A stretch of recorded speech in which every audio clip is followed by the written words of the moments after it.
coloca nas tuas mãos de poder, meu Pai querido.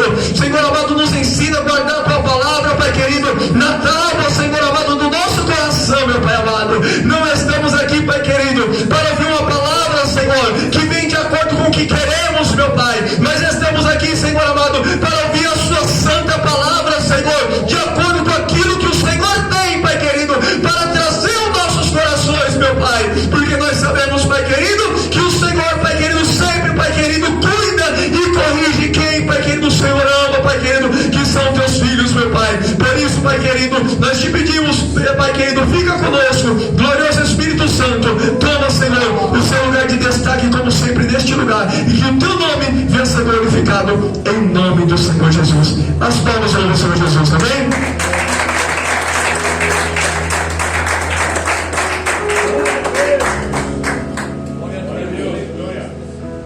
Saúde, irmãos, com a paz do Senhor.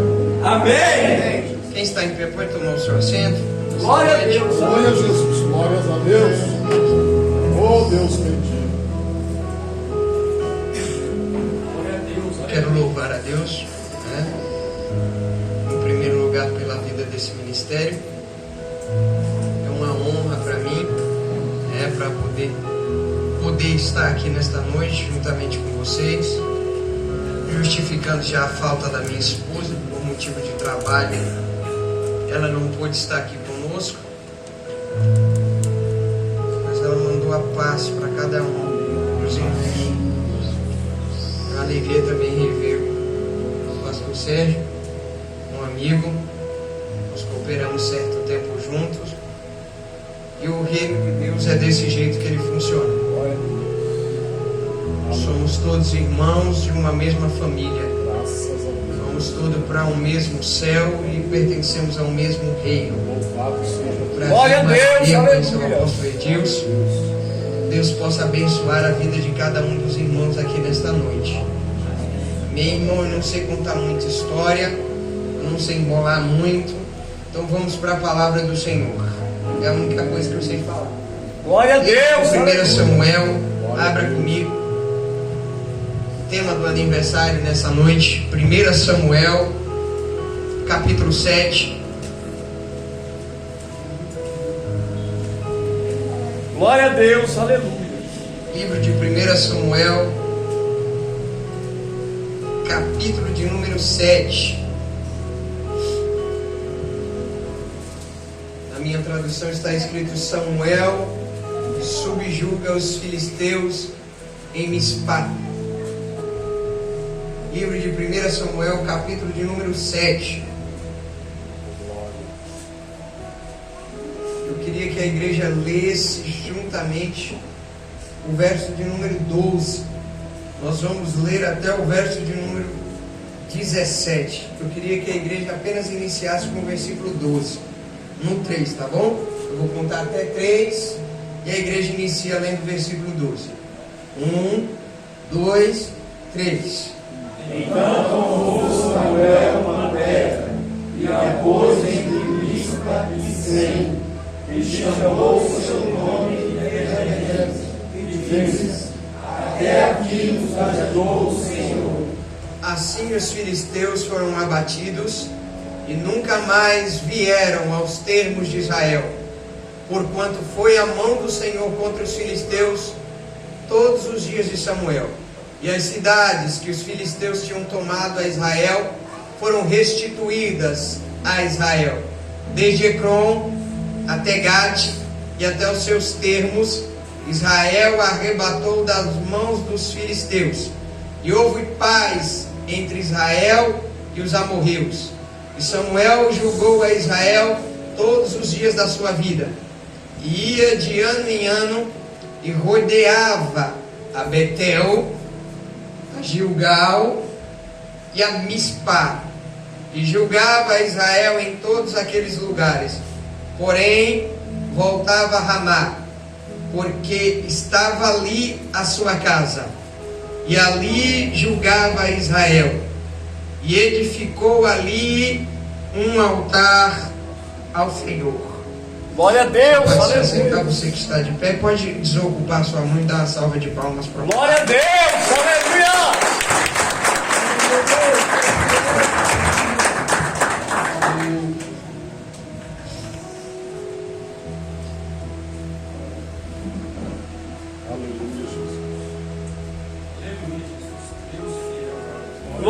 Deus, aleluias. Oh, Santo é o seu nome, Jesus. Para entender o capítulo 7, nós temos que voltar a alguns capítulos anteriores. Para entender o contexto da história, toda a situação como um todo. A Bíblia vai dizer que Deus já havia, no capítulo de número 2, no capítulo 3, falado com Samuel pela primeira vez. Deus avisou Samuel que o juízo viria sobre Israel, porque havia algo errado no meio do povo. E se tem uma coisa que Deus não pode compactuar, é com coisa errada. Verdade. O meu Deus, Ele não pactua com coisa errada. Deus fala para Samuel que há uma rebeldia, há uma falta de reverência para com a obra e com as coisas de Deus por parte dos filhos de Eli, Ofni e Finéias. E havia uma falta de pulso da parte de Eli. E a Bíblia vai dizer que Deus fala com Samuel naquela noite, no capítulo 3, dizendo que viria juízo sobre Israel. aleluia. E isso vai se cumprir no capítulo 4. A Bíblia diz que há uma batalha para acontecer em Israel. Há uma batalha acontecendo em Israel. E a Bíblia diz que no primeiro impasse, Israel perde essa batalha. No primeiro momento, Israel está sendo derrotado. Essa batalha contra os filisteus. Capítulo de número 4. E a Bíblia diz que Ofni e Finéias correm até Siló e pegam a arca de Deus agora. E levam para o campo de batalha, então, para que a presença do Eterno trouxesse vitória para Israel. Mas acontece justamente o oposto. A Bíblia diz que Israel perde o segundo momento da batalha, e com os filisteus agora prevalecendo sobre Israel, os filhos de Eli, Ofni e Finéias, sacerdotes no templo, são mortos, e a arca da aliança, a arca da presença de Deus, é levada de Israel. A Bíblia diz que um dos jovens no meio da batalha corre e vai levar a notícia em Siló. E a Bíblia diz que Eli, próximo dos 100 anos de idade, recostado numa cadeira à beira do caminho, o jovem vem lhe contar as novas, as notícias. E quando ele conta que a arca de Deus foi levada, que os filhos de Eli agora estão mortos, a Bíblia diz que ele cai da cadeira e quebra o seu pescoço, cumprindo-se assim a palavra que Deus disse a Samuel. E quando a nora de Eli ouve a notícia, o tamanho choque emocional, ela entra em trabalho de parto, pois estava grávida.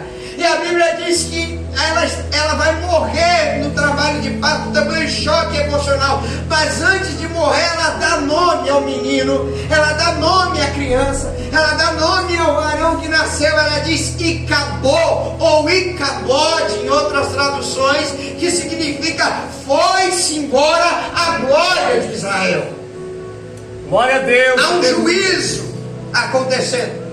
Inicia-se o capítulo 5, a arca da aliança está no território filisteu.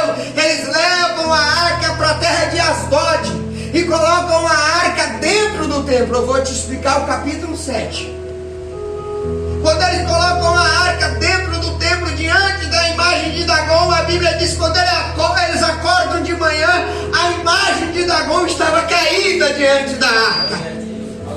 Glória a Deus. Existe outro Aleluia. Deus que possa ficar de pé na presença do nosso. E a Bíblia diz que eles pegam Dagom com todo temor, levantam Dagom, a estátua dele, e a colocam no lugar. E no outro dia, quando eles acordam, a Bíblia diz que a cabeça de Dagom estava cortada. Glória a Os Deus. braços também Aleluia. estavam cortados, apenas a cintura, da cintura para baixo ficou em pé, de maneira que os sacerdotes não puderam montar Dagom novamente. Glória a Quando eles Deus. entenderam então, e havia uma praga de enfermidade sobre o povo por causa da arca, e eles entenderam que a arca era quem causava isso, a mão de Deus estava pesando sobre os filisteus. Eles pegam a arca, capítulo 5, versículo 8, e levam então para a sua segunda cidade, a cidade de Gat, terra do gigante Golias. Golias era chamado de gigante de Gat.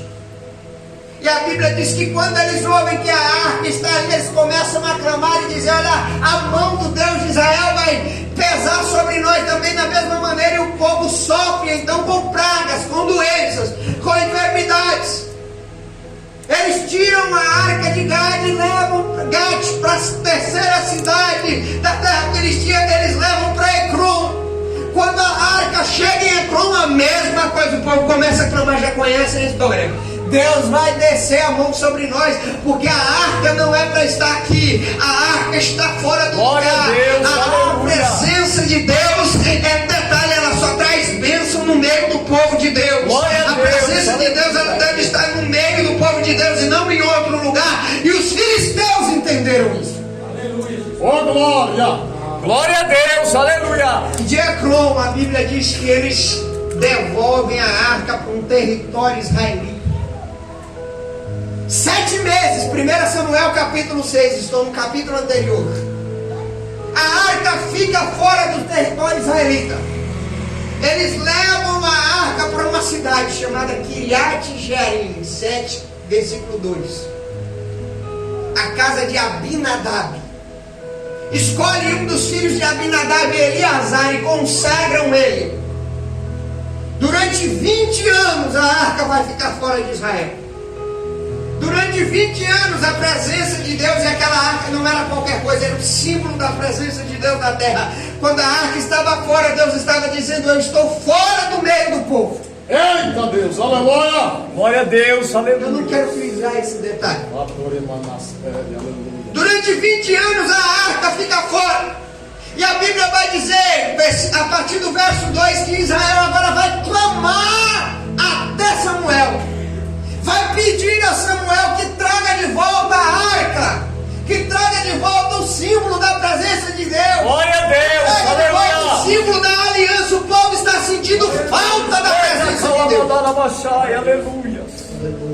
Samuel chama o povo para o arrependimento e para a conversão, porque a presença de Deus só volta quando há arrependimento e conversão. É Deus, aleluia. Aleluia. Eles começam a queimar os ídolos, as imagens de idolatria que tinham escondido, e agora começam a congregar juntamente com Samuel. Samuel chama o povo para uma reunião. Está toda a nação de Israel. Aleluia.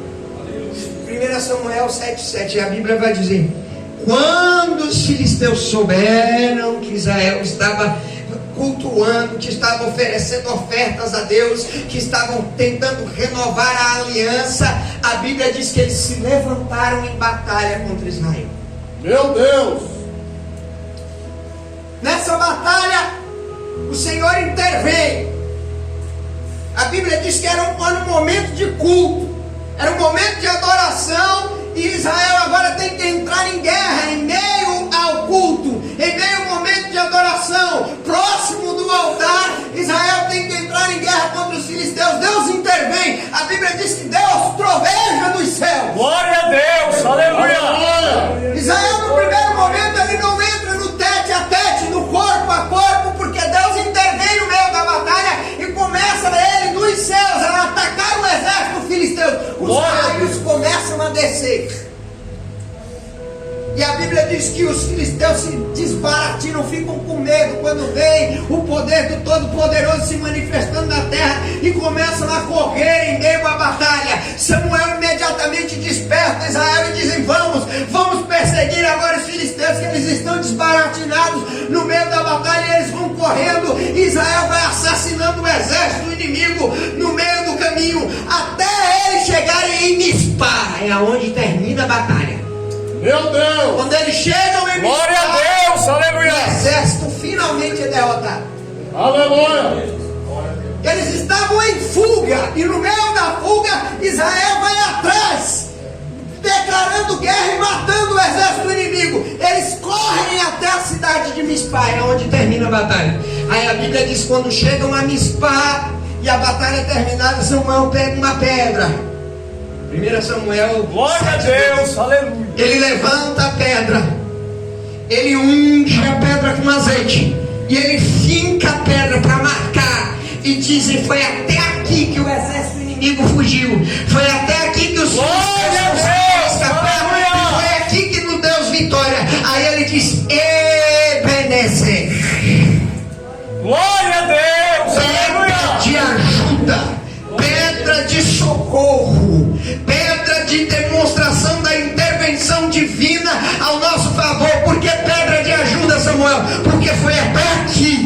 Senhor nos ajudou. Glória a Deus, aleluia. Deus fiel. Samuel finca aquela pedra como memorial, como lembrança, como um marco, como algo que era para demarcar, era para que Israel passasse e as nações e até mesmo eles, quando vissem aquela pedra, eles lembrassem. Era para ficar na memória do povo. Era uma vitória para não ser esquecida, porque a gente esquece muito fácil das vitórias que Deus nos dá. Verdade, Senhor. Eita Deus. Deus, em toda a Bíblia, Deus sempre pediu memoriais. A Bíblia vai dizer que por onde Abraão passasse, Abraão tinha que levantar altares. Para quê? Para simplesmente sacrificar? Não, para ficar como memoriais. As nações vizinhas já conheciam a fé de Abraão. Onde passava e via as pedras, os altares de Deus eram levantados de pedras, somente pedras. Quando viam as pedras levantadas, sabiam: Abraão passou por aqui. Como é que Glória a Deus, aleluia. levantado ao Deus de Israel? Eram marcas, eram memórias, eram lugares para serem demarcados. Israel do mesmo jeito, aonde Israel acampava em pleno deserto, o tabernáculo era necessário ser levantado, e o altar do holocausto, como o próprio livro de Números vai dizer, o fogo ardia constantemente sobre o altar e não podia se apagar. Glória a Deus, aleluia. Deus era um Deus de memorial. Ele gostava que Israel levantasse pontos de memória para a lembrança do povo, para conservar, para eles guardarem. E é interessante, é sobre isso que eu vim falar aqui nessa noite, sobre memórias, sobre aquilo que nós temos guardado na nossa memória. A pergunta de Deus para você é: durante esses 4 anos de ministério, o que é que você tem guardado na memória da história desse mundo? Glória a Deus, aleluia. Quais são as tuas memórias? O que é que está aí dentro? O que é que te... Porque memórias, isso já foi comprovado tanto psicologicamente como historicamente. Memórias são aquilo que nos deixam de pé. Aleluia. Glória a Deus, aleluia. A memória, ela mexe com o nosso emocional. A memória, ela pode tanto te levar para frente quanto te levar para trás. Olha aí. A memória é aquilo que pode tanto te erguer quanto te desanimar. É interessante a definição de memória. Memória, segundo o dicionário latino, é a faculdade de conservar e lembrar estados de consciência passados. Ele vai muito mais além. Ela diz que é a faculdade de reter, de guardar ideias, sensações. Você não guarda apenas a memória, mas aquilo que você sentiu naquele momento. Quando você lembra, você ressente aquele sentimento, seja uma coisa boa ou seja um sentimento mau, mas você ressente. Memória é a faculdade de reter ideias, sensações, impressões adquiridas anteriormente. Por quê? Porque memória está ligada ao passado. A psicologia diz que há 3 tipos básicos de memória. A memória operacional, ela está ligada a momentos da vida. São momentâneos. Você lembra em determinado momento e depois esquece. Meu Deus. A memória chamada de curto prazo é aquela que está ligada à realidade da vida. São lembranças que você guarda por horas, por minutos, e depois passa. E o terceiro tipo de memória, a chamada de memória de longo prazo, é essa que está ligada à história da nossa vida. E é sobre essa que eu quero pregar nessa noite. Glória a Deus, o Espírito Santo, ele moveu no meu coração. É sobre essa que Samuel está erigindo a pedra para deixar na memória do povo. A memória de longo prazo, que está ligada à história da vida de Israel. Aleluia.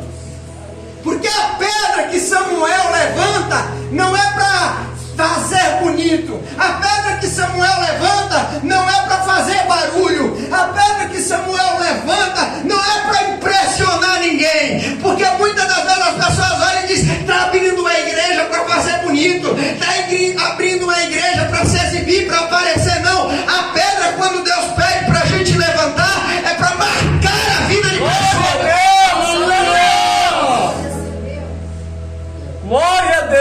É aleluia. para marcar a memória do povo. É interessante. Falando sobre memórias, em primeiro lugar, meu primeiro conselho para você nessa noite: guarde memórias de coisas boas. Meu Deus. Porque a nossa natureza caída, a natureza que nós herdamos de Adão, ela tem uma tendência, infelizmente, isso é natural, de guardar coisa ruim. Nós temos uma tendência de guardar memórias ruins. Tem gente que guarda palavras de 20, 30 anos atrás, que um amigo, que um colega, que um parente de família disse. E Deus está dizendo de maneira clara nessa noite: jogue fora isso que está te Glória fazendo mal. a Deus, aleluia. A minha mãe me disse há 3, 7, 4 anos atrás. O meu pai me disse há 10 anos atrás. Pelo amor de Deus, joga isso fora. Glória a Deus, aleluia. Lamentações capítulo 3, versículo 21. É Jeremias que vai me dizer. Ele diz: olha, eu quero trazer à memória aquilo que me traz esperança. Aleluia. Coisa boa que você tem. Glória a Deus, aleluia. É palavras boas que você tem que guardar. São conselhos bons que você tem que guardar. Eu vou contextualizar a mensagem nessa noite. É lembranças boas da igreja que você tem que guardar. Eu me lembro que no começo dos 4 anos aconteceu isso e isso. É coisa boa que você tem que lembrar. Porque principalmente memória ligada à obra de Deus, se for ruim, ela vai te desanimar e você vai querer desistir. Aleluia. Se você começar a guardar a ingratidão do povo desses 4 anos que a igreja foi aberta, você vai querer desanimar. Se você fizer o bem para as pessoas na obra, esperando que as pessoas agradeçam, você vai se desanimar. Glória a Deus, aleluia. Eu tenho pastores aqui no altar. Aleluia. Se eu pudesse dar esse microfone para eles disserem quantas pessoas já passaram pelas igrejas dele e eles ajudaram e sequer agradeceram. Mas a questão é que a gente tem que deixar isso para... Paulo disse: olha, esquecendo-me das coisas que para trás ficam, eu prossigo para o alvo que estão diante de mim. Deixa as experiências ruins, as memórias ruins para trás e começa a conservar a memória boa. Aleluia, glória a Deus. Na batalha de Israel, que eu não entrei em detalhes, 1 Samuel capítulo 4, a Bíblia vai dizer que Israel é derrotado pelos filisteus. No primeiro momento da batalha, 4.000 homens de guerra caem e morrem de Israel. Ofni e Finéias correm para pegar a arca do Senhor, para que o exército se anime, se levante com vigor para a batalha. E a Bíblia diz que quando eles trazem a arca, 30.000 homens morrem em Israel. E aonde foi isso? Foi em Ebenezer, aonde Israel perdeu a batalha. Aí a Bíblia diz: se eles perderam a primeira batalha em Ebenezer, a segunda batalha em 1 Samuel capítulo 7, eles vão vencer aonde? Eles vão vencer também em Ebenezer. Porque Deus estava... O cérebro humano, ele não pode apagar memórias. O cérebro humano não apaga memórias. Eu passei a semana estudando sobre isso. A psicologia diz que é impossível. O que é que o cérebro humano faz? Ele substitui memórias. Se Israel, no capítulo 4, perdeu uma batalha em Ebenezer, o que é que Deus faz? No capítulo 7, ele substitui a memória de derrota por uma memória de vitória no mesmo lugar. Aleluia, glória a Deus, aleluia. Glória a Deus. É detalhe, Deus não faz Israel vencer em outro território, não. Deus está olhando para Israel e dizer: aonde vocês foram derrotados, eu vou trazer vitória para vocês agora. Senhor, aleluia. Não, Deus, algumas pessoas já entenderam. Deus manda te dizer nessa noite: eu não vou te exaltar em outro lugar, não. Eu vou te exaltar onde você foi humilhado. Onde é que você foi humilhado? Foi no trabalho? É lá que eu vou te exaltar. Onde é que você foi humilhado? Foi no meio da sua família? É lá que eu vou te exaltar. Ele vai exaltar pessoas aonde você foi humilhado. Glória mandará. Aleluia. É o meu Jesus. Oh, Espírito Santo, aleluia. Chegando na manhã numa beira de praia, os pescadores estão pescando a rede, derrotados, humilhados, lavando as redes e guardando. Ele sobe no barco e começa a pregar. E começa a pregar, e começa a pregar. Quando ele termina, ele olha para Simão e diz: Simão, vamos pescar. Simão imediatamente olha para o Senhor e diz: Senhor, eu pesquei a noite inteira, eu lancei a rede a noite inteira, eu estou envergonhado, porque foi aqui que eu passei vergonha. E Jesus diz: não, Simão, vamos pescar. Não é em outro lugar, não, é aqui que você vai pegar. Glória a Deus! Não é em outro lugar, não. Eu não vou te levar para o outro lado, não. Vou te exaltar no lugar da sua humilhação. É aqui que as suas redes vão ser cheias. É aqui que eu vou trazer peixe para você pescar. Onde você não pegou peixe, é aqui que eu vou te exaltar, Simão. Glória a Deus! Aleluia! Deus está me dizendo de pessoas que foram humilhadas, e Deus está dizendo: não, eu não vou te levar para outro lugar, não. Eu vou te exaltar onde você foi humilhado. Israel, Deus está substituindo uma memória ruim por uma memória boa. É um conselho que eu lhe dou nessa noite. Ei, substitua memórias ruins por memórias boas. Glória a Deus, aleluia! Aleluia. Memória ruim, ela nos limita. Não, eu não vou mais nesse restaurante não, porque foi aí que eu fui humilhado. Não, eu não vou mais usar essa roupa não, porque foi com essa roupa que eu ouvi aquelas palavras que eu me lembro muito bem. Não, eu não vou mais naquele lugar não, pra gente que mora em condomínio, eu não vou mais naquele apartamento, naquele bloco não, naquele condomínio não, porque foi lá que eu ouvi aquelas palavras. Não, não se limite por causa de memórias ruins. Aleluia. Glória a Deus, aleluia! A gente tem que contar. É a mesma coisa, a gente só não conta coisa boa não. A gente tem que parar de passar uma imagem Olha do aí. Superman. Eu me lembro que, estou falando de memória, tenho que lembrar. 2 anos atrás, era próximo do Dia das Crianças, no mês de outubro. Fomos eu, a minha enteada e a minha esposa. Nós fomos no zoológico de Guarulhos. Estou falando de humilhação e exaltação. E daí nós pegamos o cartão de passe do meu irmão. O cartão de passe de Guarulhos, ele tem um limite de 10 passagens diárias. Nós pegamos 3 ônibus para ir. 3 e 3 para vir. No último ônibus que pegamos para vir, estou falando de humilhação. Não existem super-homens nos altares. E daí, a minha esposa passou. Quando ela passou e eu passei o cartão pela última vez, ele não passou mais. Ficou eu e a minha enteada na frente. Quando ela passou, na hora de descer, nós fomos descer, eu não falei nada. Talvez tenha sido o meu erro. Ainda tinha cobradores dos ônibus. O cobrador parou o ônibus e passou vergonha em mim e na minha enteada. Estão descendo sem pagar passagem. Todo mundo olhou. Eu fiquei quieto, mas marquei o rosto do cobrador. Hoje já não existem mais cobradores nos ônibus de Guarulhos.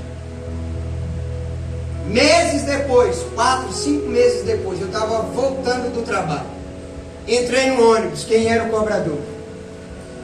Aleluia. Eu me sentei lá atrás e fiquei esperando o ponto de eu descer. Porque Deus, ele é assim. Aleluias, glória a A gente Deus. não precisa humilhar ninguém para ser exaltado. Deus. Quando nós encontrarmos gente assim, isso é gente de mente pequena, que precisa humilhar os outros para se sentir grande. Isso é gente de mente medíocre, que precisa passar vergonha nos outros para se sentir melhor, que precisa expor o erro do outro para que o erro dele não seja exposto. E a gente tem que ter a grandeza de saber perdoar. Eu perdoei, mas a minha dívida ainda estava pendente. Chegou o momento de eu descer. Ele estava papeando com algumas mulheres na frente. Eu parei a conversa, pedi licença, porque mesmo que nós estivermos no direito, não dá o direito de nós desrespeitarmos e passarmos por cima do direito dos outros. Eu pedi para ele tirar a terra da catraca. Passei o meu cartão 2 vezes e rodei a catraca. Eu olhei para ele e disse: lembra de mim? Ele disse: não. Eu disse: tal dia de tal mês eu passei aqui isso e isso e isso na frente de todo mundo. Aconteceu. Ele ficou com vergonha e baixou a cabeça. Glória a Deus. Eu disse, não faça isso com ninguém mais. Porque mesmo no momento que a gente estiver por cima, a gente tem que saber lidar com a vitória.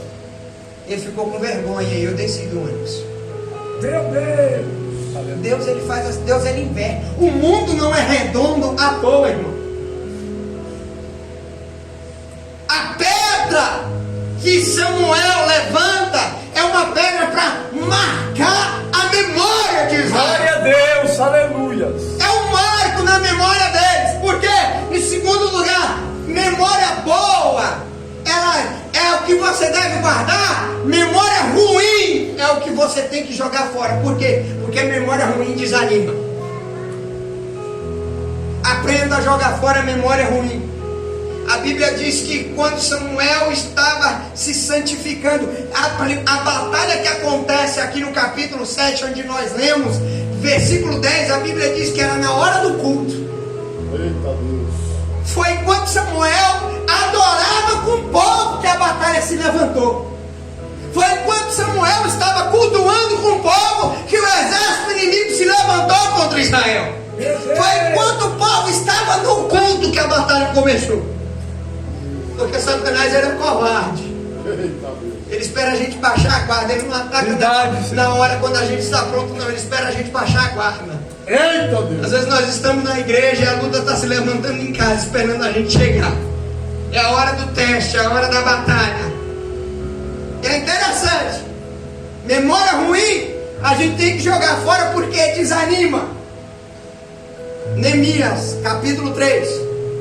A Bíblia diz que o terceiro que veio, o primeiro foi Zorobabel, o segundo foi Esdras, a terceira leva que vem da Pérsia é Neemias, trazendo o povo. Zorobabel levanta as casas e o templo. Esdras levanta a fé do povo. Ele reúne os livros bíblicos perdidos e começa a erguer novamente a fé, a liturgia do culto. A Bíblia diz que Neemias vai então levantar os muros da cidade em volta. 52 dias de obra. Era a segurança das cidades. Quando o exército inimigo vinha, ela tinha que estar murada. E quando eles vão levantar os muros da cidade, Neemias separa as turmas. Jerusalém, ela tem 12 portas na sua muralha. Das 12 portas eu quero destacar uma aqui e ligá-la à memória. Neemias capítulo 3, versículo 14, a chamada porta do monturo, ou a porta do lixo. Era interessante porque a porta do lixo em Israel, na muralha, ela só abria para fora, ela não abria para dentro. Por quê? Porque era para deixar claro para Israel que o lixo era só para sair, não era para voltar. Glória a Deus, aleluia. Memória ruim é lixo emocional. Você tem que aprender a colocar ele para fora. Não pode voltar para você. Não pode guardar. Não pode guardar aí com você. Memória ruim é como lixo. Passa 2 dias com lixo dentro de casa. Para gente que mora em apartamento, com laje, passa 2 dias com lixo dentro de casa. A casa inteira é incensada por aquele odor. Memória ruim é desse jeito. Ele apodrece a gente por dentro. Memória ruim tem que ser colocada para fora. Deus está falando para pessoas nessa noite: começa a colocar memórias ruins para fora. Glória a Deus, aleluia. A igreja começa a colocar isso para fora. Ah, mas eu já ouvi tantas palavras ruins no meio da obra. Começa a colocar isso para fora. Ah, mas eu já evangelizei, já saí para evangelizar nesses 4 anos de igreja, já ouvi cada coisa. Começa a colocar isso para fora. Glória a Deus, aleluia. A sua mente, o seu coração não é um lixão. A gente tem que aprender a colocar o que não é aproveitável, o que estraga, o que apodrece para fora. Gente que guarda memória ruim, ele apodrece por dentro, é desanimado, nunca tem uma palavra boa para falar, nunca tem uma coisa boa para falar, nunca tem uma palavra para te animar. O que é isso? É gente que guarda memória ruim. E detalhe, memória ruim causa mágoa. Aleluia. Memória ruim causa amargura. Quantas pessoas amarguradas na igreja? Dentro da igreja. Que não olha para fulano, não fala com fulano. E a gente tem que aprender a jogar as memórias ruins para fora. Glória a Deus, aleluia. A gente tem que aprender a colocar as coisas para fora. A ciência diz, a anatomia humana vai dizer que o cérebro humano ele tem neurônios responsáveis para reprimir memórias traumáticas. Deus quando criou o homem, ele criou o cérebro humano com neurônios para apagar, reprimir, reduzir memórias traumáticas. É o único tipo de memória que os neurônios combatem. É natural isso. E às vezes a gente fica agarrado à memória, às palavras ruins, às experiências ruins. Irmão, se memórias ruins fossem guardadas, essa igreja não estaria fazendo 4 anos.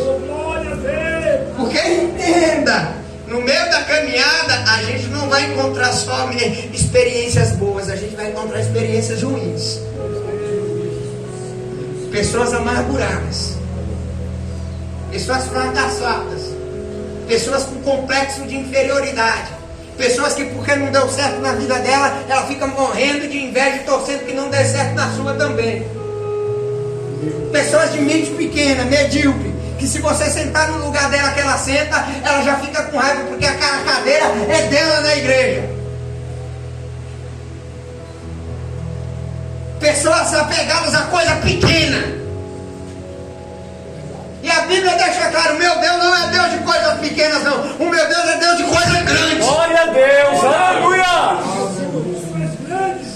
Glória a Deus, aleluia. Memória ruim, jogue fora memória ruim. Jogue fora palavra ruim. Aprenda a não lembrar dessas coisas. Crie uma borracha para apagar coisa ruim e comece a guardar só coisas boas. Experiências ruins, tire lições dela, mas esqueça-as. Pare de ressentir. Quanta gente ressentida no meio da obra, ressentindo a dor, ressentindo a experiência, ressentindo a mágoa, ressentindo o ressentimento novamente, ressentindo a amargura, porque a memória é assim, quando você lembra, você sente novamente o sentimento. Aleluia. Já dizia o poeta que quem vive de passado sofre 2 vezes. A pedra é para marcar a memória de Israel, não é outra função. Glória a Deus, aleluia. Por quê?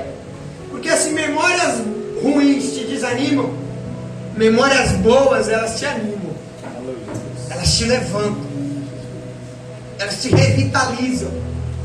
Olha a Bíblia, o que a Bíblia vai dizer no capítulo 7, lá no versículo de número 17, a Bíblia vai dizer que Samuel volta. Samuel continuou como juiz durante todos os dias da sua vida. Aí a Bíblia vai dizer que a cada ano. Por quê? Porque quando a batalha é vencida, Deus restitui o território que os filisteus tinham conquistado.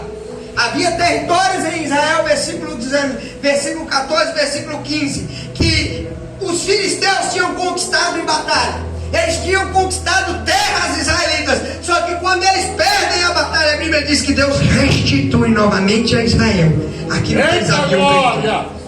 Deus traz de volta aquilo que foi levado embora. Glória a Deus. Deus traz de volta aquilo que o inimigo roubou e pensou que era dele. Deus faz com que os filisteus devolvam, aleluia, aquilo que foi levado embora. Eu vou profetizar aqui nessa noite. Deus vai dizer que haverá um momento de restituição para algumas pessoas.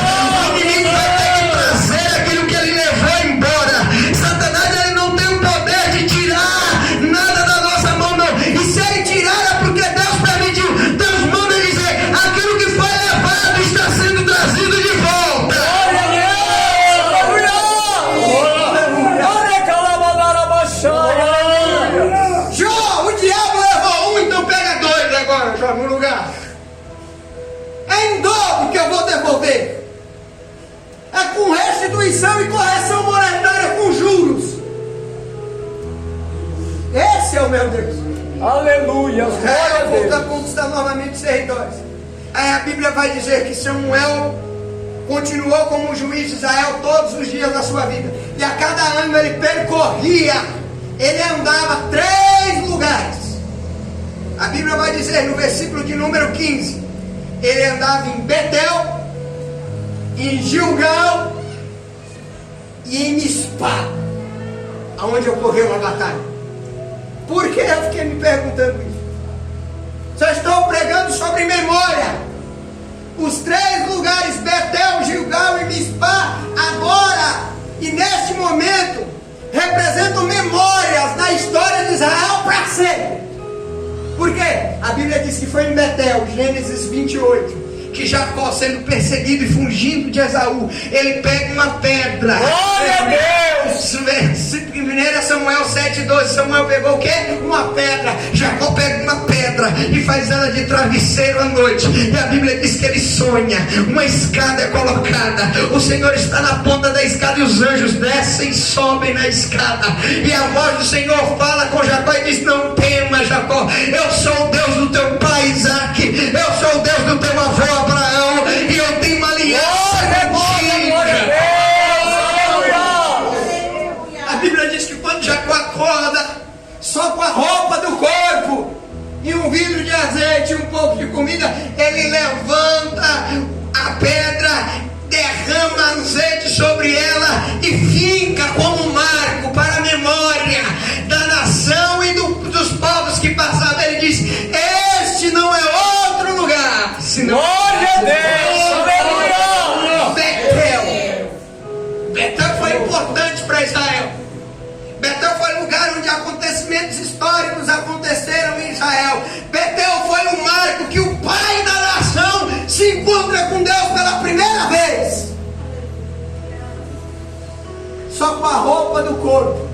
Em Betel, que nessa experiência, quando Jacó levanta a pedra, ele diz: Senhor, se o Senhor for comigo, hoje eu estou só com a roupa do corpo, eu não tenho nada, Senhor. Mas se o Senhor for comigo, ampliar os meus termos, se o Senhor me proteger na ida e na volta, se o Senhor multiplicar as coisas na minha vida, o Senhor será o meu Deus. Glória a Deus! E a Aleluia! Bíblia é linda. Para onde Jacó está indo? Para a casa do seu tio Labão. Labão é riquíssimo. Eu estou falando de pontos de memória. Betel é o primeiro lugar, por quê? Porque quando Jacó deixa Labão, a Bíblia diz que Jacó era mais rico do que Labão. E leia a Bíblia depois. O salário era o acordo entre Labão: as ovelhas pretas são minhas e as brancas são tuas, Labão. A Bíblia diz que quando as ovelhas cruzavam, saíam mais manchadas, e o rebanho de Jacó foi aumentando. Labão trocava: peraí, vamos trocar, agora as manchadas são minhas e as brancas são tuas. A Bíblia diz que quando as cabras, as ovelhas cruzavam, saíam mais brancas, e Labão trocou o salário de Jacó nessa brincadeira 10 vezes, e todas as vezes que ele trocava, as ovelhas de Jacó eram que se multiplicavam mais e mais. Por quê? Por causa de memória. Ele marcou Betel. Aleluia! Aquilo era para ficar na memória de Israel, que mesmo sem nada, Deus multiplicou a semente. Deus tirou Jacó do nada. Era para lembrar a Israel de onde ele tirou a nação do povo. Você ainda lembra de onde Deus te tirou? Meu Deus! Glória a Deus! Aleluia! Memória serve para isso. É para você lembrar de onde Deus te tirou. Para quê? Para quando Deus te exaltar, você não se soberbecer. Você ainda lembra de onde Deus te tirou?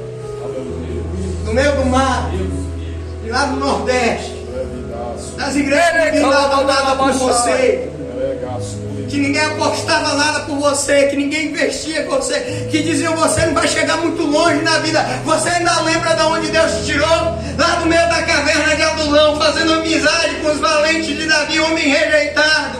As pessoas olhavam e diziam: esse daí não vai muito longe, não vai chegar muito longe. E Deus te trouxe para uma terra distante. Deus começou a te exaltar. Nós estamos melhores do que aonde Deus te tirou. Você ainda lembra do lamaçal do pecado que Deus te tirou? Teve gente que Deus libertou da cachaça, da droga, do vício. Da onde foi que Deus te tirou? Você ainda consegue lembrar? Glória a Deus! Aleluia! Oh, Espírito Santo, aleluia! Aleluia!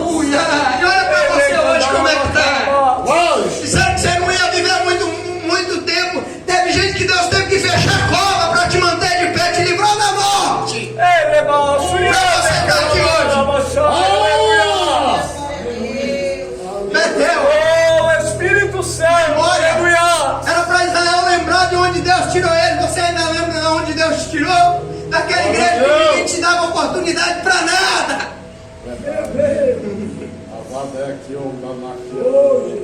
A gente não pode esquecer de onde Deus nos tirou. Glória a Deus. Você tocou que foi um lamaçal, o buraco de onde Deus foi nos buscar. A Bíblia diz que Elias foi se esconder num buraco na cavidade da rocha. Ele tinha vários admiradores em Israel. Era o maior de todos os profetas. Ele foi chamado pelos teólogos de leão dos profetas. E a Bíblia diz que mesmo com tantos seguidores, ninguém foi atrás de Elias. Meu Deus! É quando a gente está perseguido, humilhado, com o nosso nome na boca do povo, ninguém vem atrás de nós, ninguém quer ser nosso amigo, ninguém quer ser nossa amiga, ninguém quer vir na nossa casa. A gente liga e o pessoal nos bloqueia, ninguém quer falar conosco, bate na porta, estão dentro de casa e não sai para nos atender. Aí a Bíblia diz que como ninguém foi atrás de Elias, a Bíblia diz que o Senhor se coloca na porta da caverna. Glória a Deus. E a voz ele esperava Deus no fogo, no vento, no terremoto. E a Bíblia diz que Deus não estava no fogo, Deus não estava no vento, Deus não estava no terremoto. Mas a Bíblia diz depois veio uma voz mansa e suave. Aleluia. Glória a Deus. Aleluia.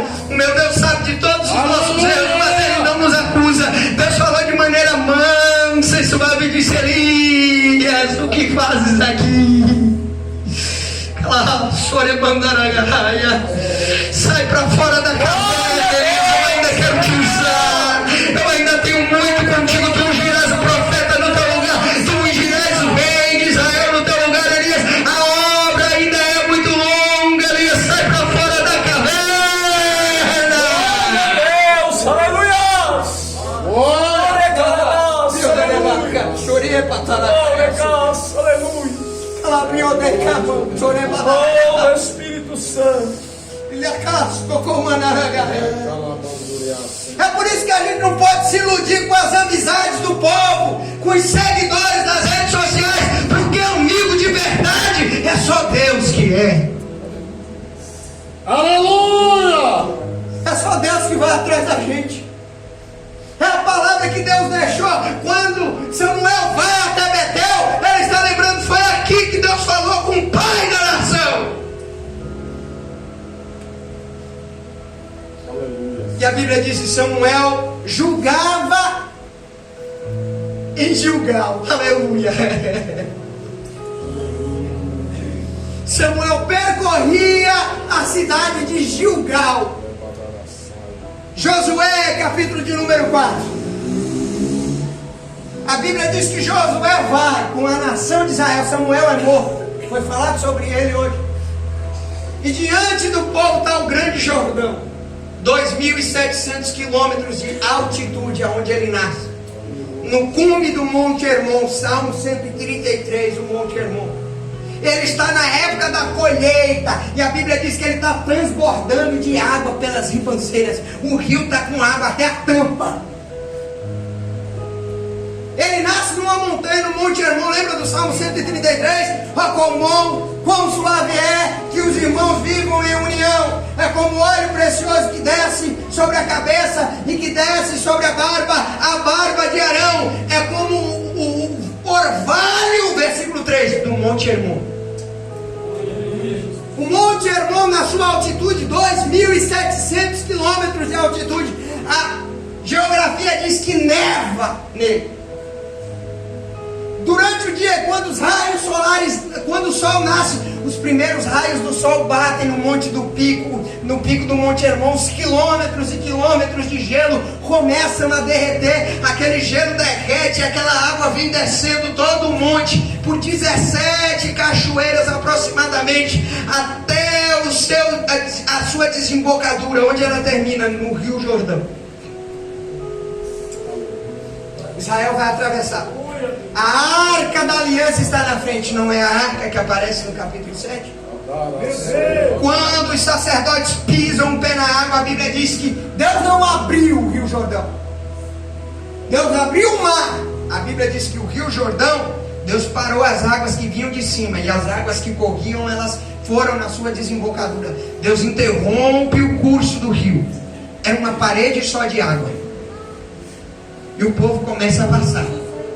Glória a Deus.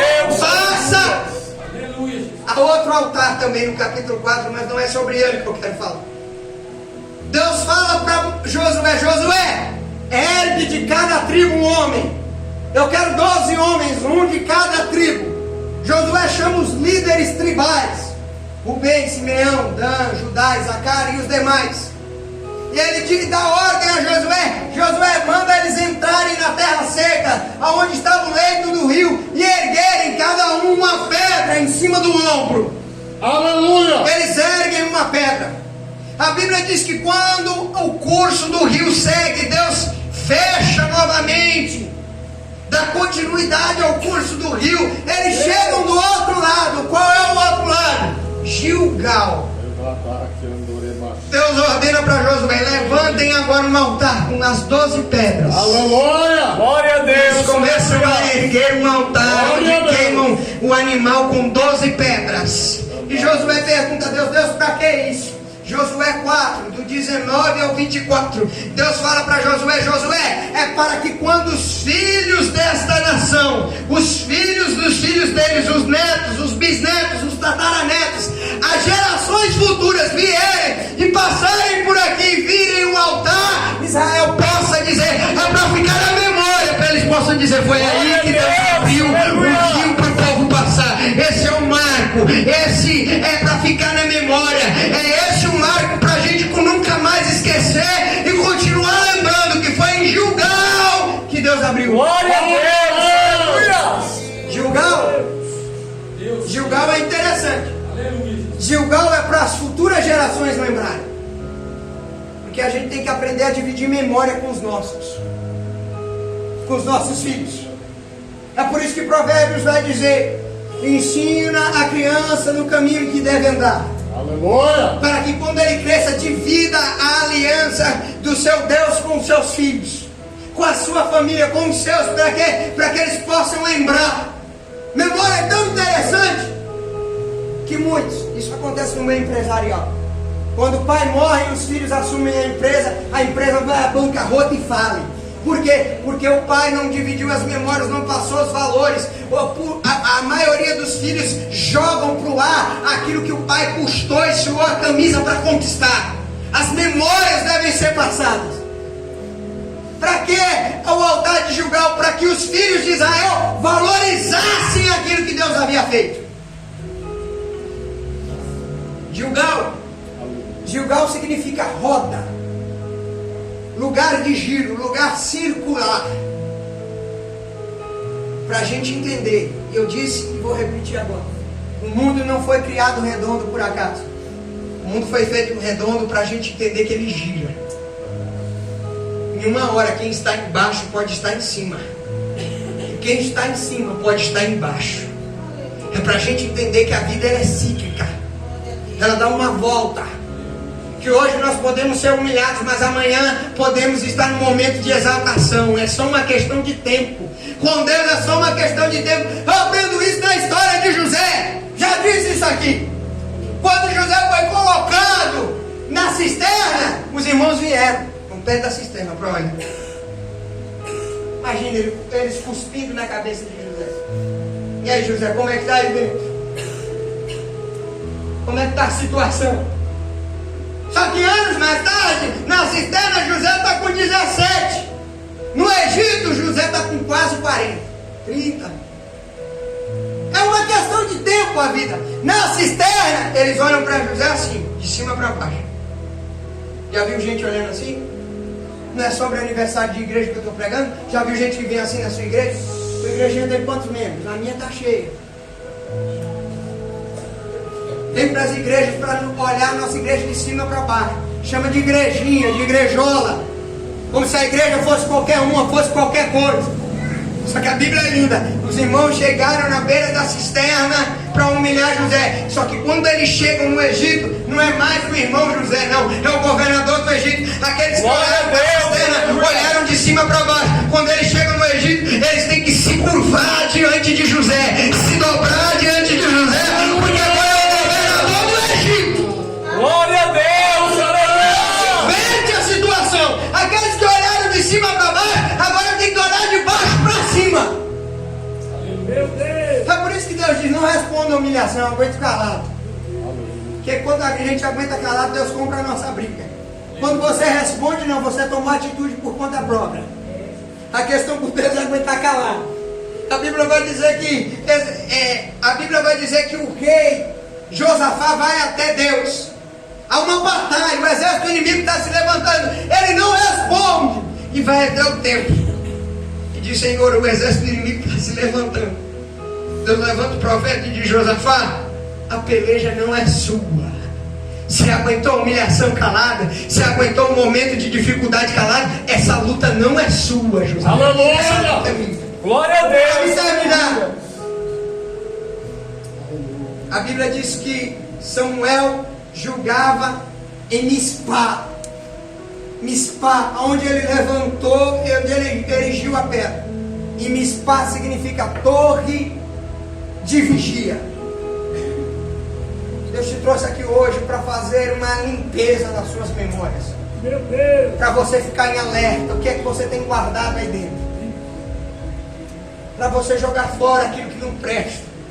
Jogar fora aquilo que não tem utilidade. Começar a renovar as suas memórias. Começa a renovar amizades também. Jogue fé, disperse, se afaste, se distancie daquilo que não contribui, daquilo que não vem acrescentar, daquilo que só vem prejudicar, e começa a se juntar com pessoas que vêm acrescentar, que vêm te trazer coisas boas. Comece a fazer uma limpeza, a começar pelas suas memórias. Glória a Deus! Fica de Aleluia! pé comigo, irmão. Glória a Deus! Glória a Eu estava Deus! lendo em casa sobre George Miller,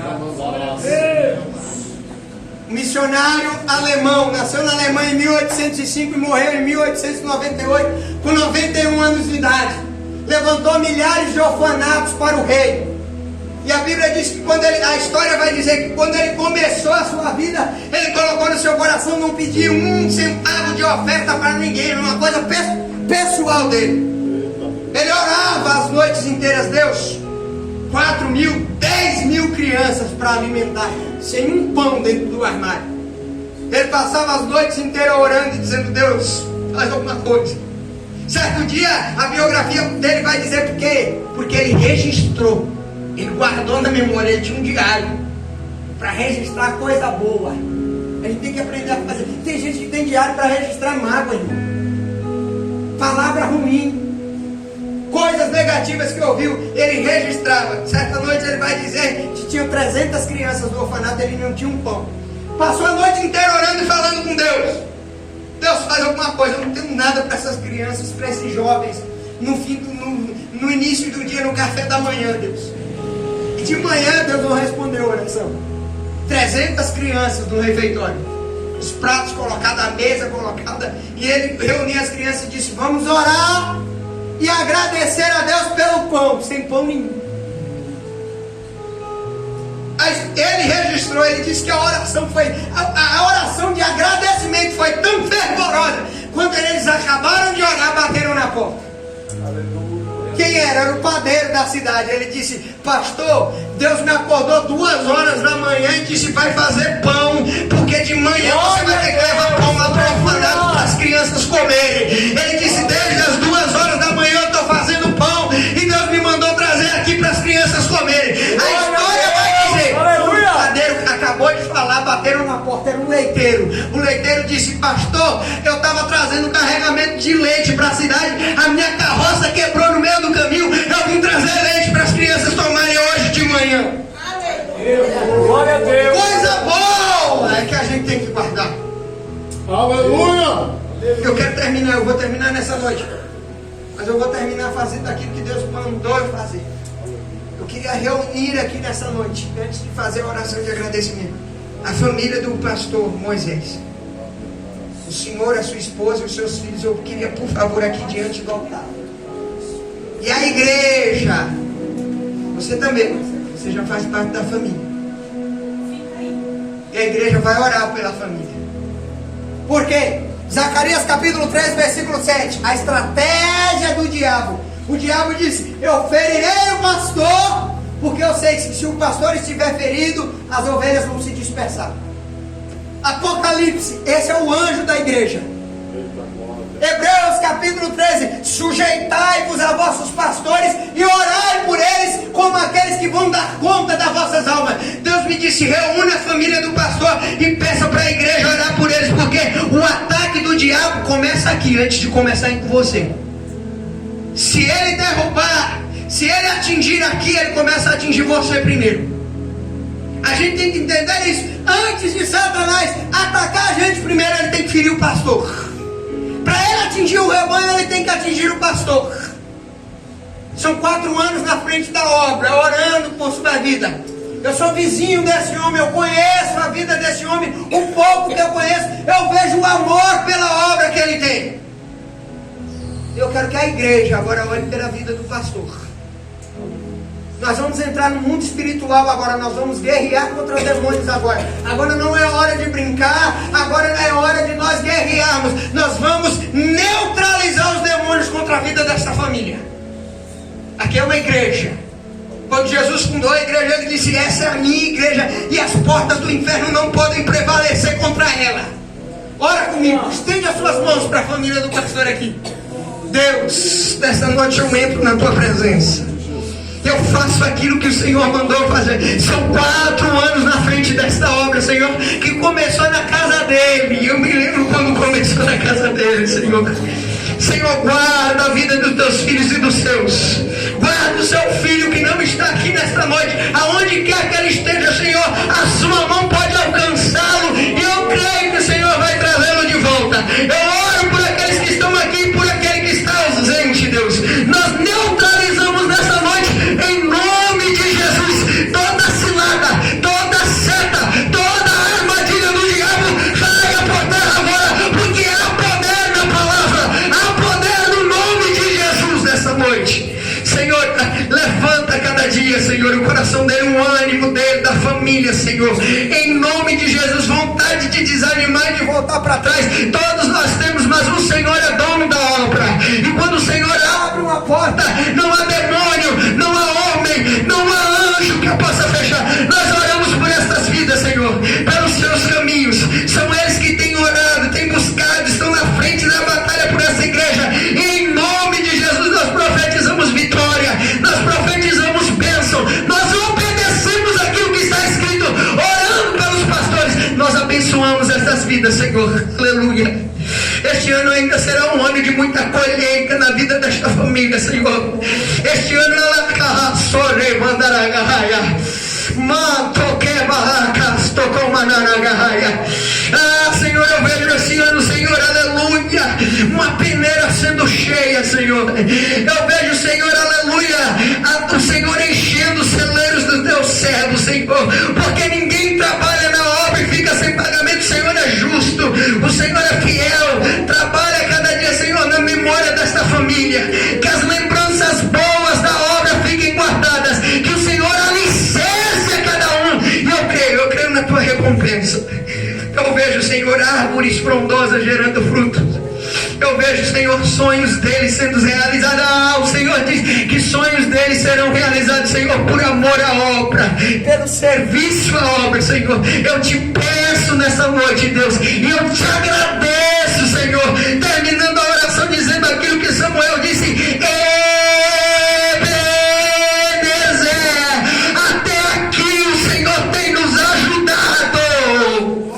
bate palma para o Senhor nessa noite, bate.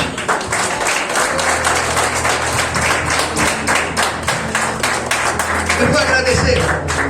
Eu vou deixar para o pastor fazer a oração final. Que Deus abençoe a vida de cada um. Não deixe o inimigo sujar suas memórias, não. Sua memória não é lugar de lixão, não. Recicle, comece a reciclar e a guardar coisas boas e a jogar fora aquilo que é ruim. Eu agradeço a minha oportunidade em nome de Jesus.